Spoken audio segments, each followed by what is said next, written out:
My name is Sarah, I'm 28, and this is kind of a little bit of my journey through and out of a problem with drugs and alcohol.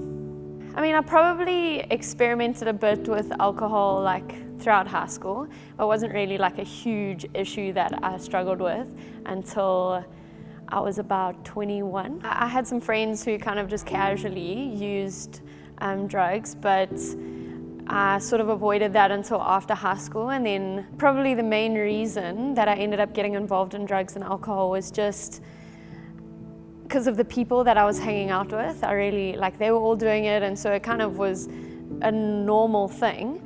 But then I became super dependent on it when I had my heart broken and I felt alone, I felt lost, I felt rejected. I felt like I wasn't good enough or cool enough, and I really needed acceptance and love from other people, and so I became very, very dependent on that because I felt like people thought I was funnier when I was drunk or high, or I felt like people thought I was just better in general, and they connected with me easier, I guess, when I was drunk or high. And so I very quickly associated that with love, and so that's what kind of made me super dependent on those substances, because I felt like people thought I was better or cooler or funnier or easier to get along with when I was using.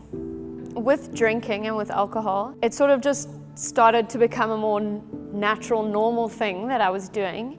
And then after myself and my boyfriend broke up, I really, I just felt extreme loneliness, and so I would just drink all the time. I just started drinking instead of eating.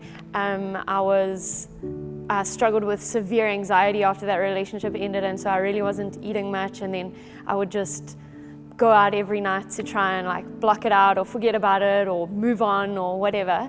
And so that's kind of where that dependency started, and then it got completely out of control. Within a couple of months I was drinking every night, just to cope, I guess, with the heartbreak and the hurt that I was feeling.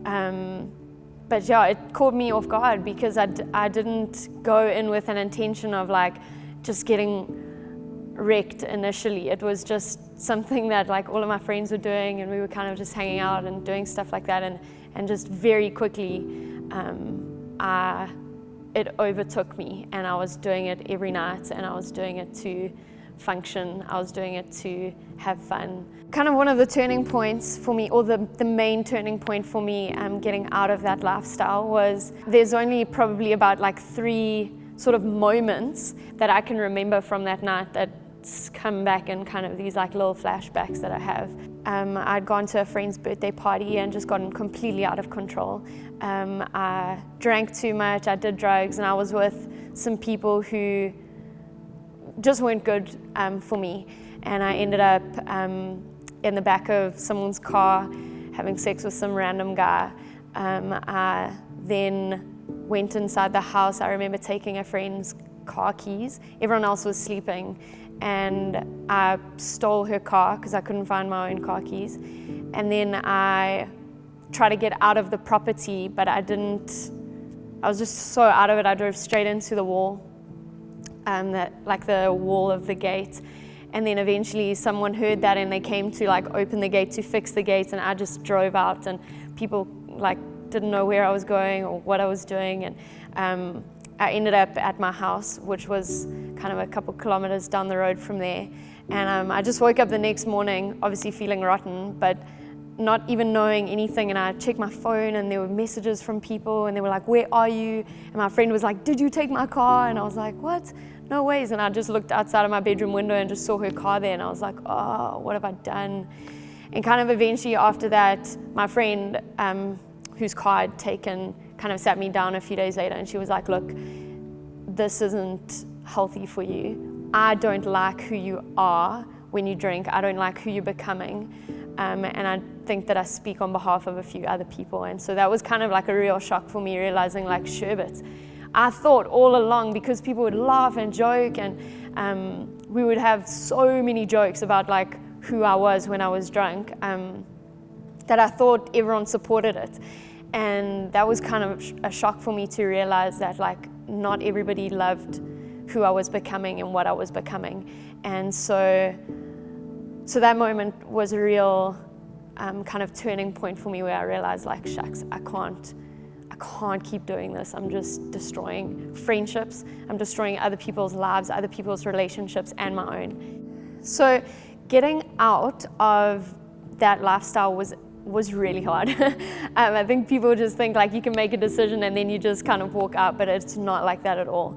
That took like really, really, really strict discipline within myself, and having some good people around me that helped me get out of it, because it's too easy to go back and to be the life of the party. But I eventually kind of just sat down and I was like, okay, I can't be in these environments anymore. I have no self-control. I couldn't just have one drink, because if I had one drink, that just led to me not stopping until I blacked out. And so I eventually stopped hanging out with all of those people, and it kind of led to a few months which sucked, because I just didn't do anything. I didn't go out, I didn't go clubbing, I didn't hang out with friends at their houses. I literally just sat at home, and that sucked for me, because for the last 2 years I'd just been like the life of the party. I'd been the big jola, and so yeah, I kind of had to have a couple months where I just didn't see anyone. I didn't go out. If I did, which was maybe like once or twice, then I would be the only person not drinking, and that really sucked for me. I was like, oh, this is so lame. Then I didn't even want to go out.